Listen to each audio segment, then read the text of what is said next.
Edit. Wait till you're announced. We've not yet lost all our graces.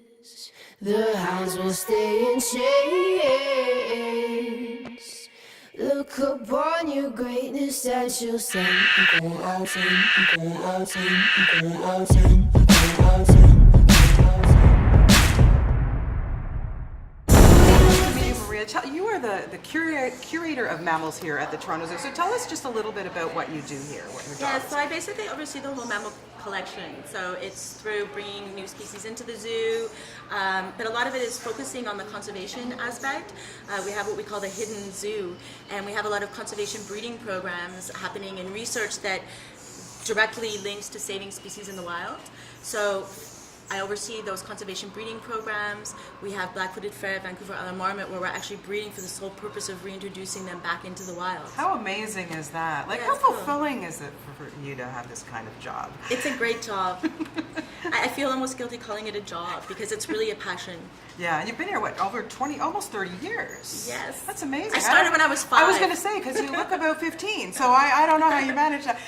We're here to talk about Monkey Kingdom, this wonderful film from Disneynature, and I know that you've seen the film. What was it when, after you saw it, that really stayed with you about seeing these monkeys in the wild, and what happens to them? Was there anything?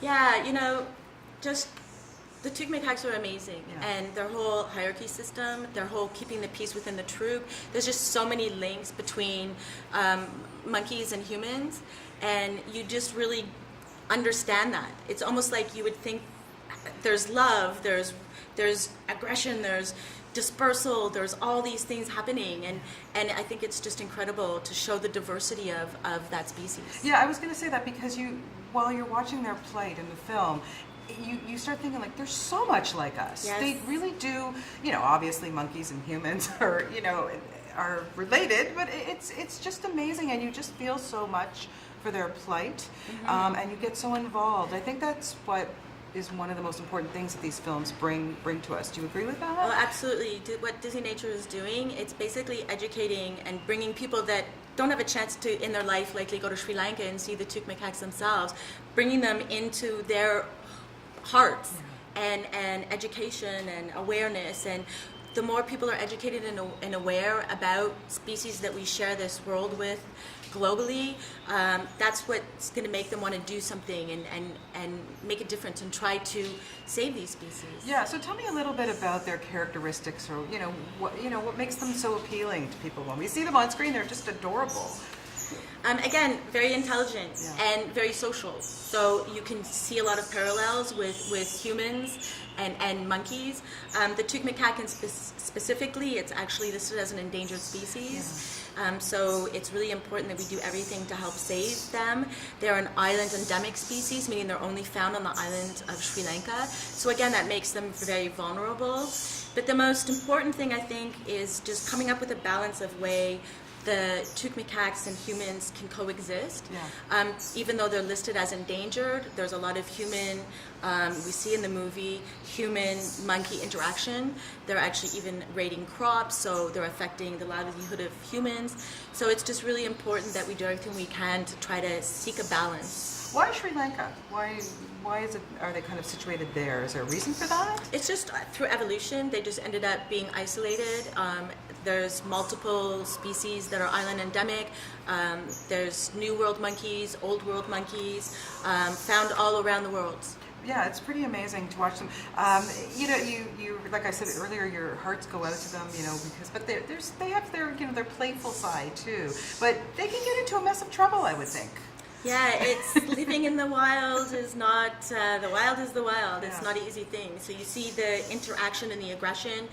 It's all about fighting and maintaining the appropriate territory, which has the best food sources, the best water sources. Castle Rock in the movie, great shelter against predators. So yeah, it's incredible. Yeah. So what can people do, especially after seeing this film? You always have people coming out of the films like, what can I do? How can I, we don't want them to become extinct. Is there anything that people can do? Yeah, there's a lot of amazing conservation initiatives out there. The Toronto Zoo, as I mentioned, we have a lot of conservation and education programs happening. But a lot of people don't realize, oh, well, they live in Sri Lanka, I can't do anything there. Anything from as simple as decreasing your environmental footprint, recycling, anything. It all equates to the bigger picture of saving this planet and saving biodiversity. So what do you love most about seeing these Disneynature films? I loved the movie. It made me laugh, everything. And, I think the best scene of that movie for me was their love for life. At the end, when monkeys don't swim a lot, actually, and they love it. I just went back to my childhood, swinging off a tire on a tree into the pond. Yeah. They were literally just jumping in, going, hoo-hoo, this is amazing. That was a really neat part of the movie. It really is. It's so wonderful. Well, thank you so much for your time and You're talking welcome. about this film, and it was just a real pleasure to meet you. You're welcome. Disneynature's Monkey Kingdom. See Monkey Kingdom opening week, and Disneynature will make a donation in your honor to Conservation International to help protect monkeys and other endangered species in their natural habitats. Dropping into theaters this Earth Day.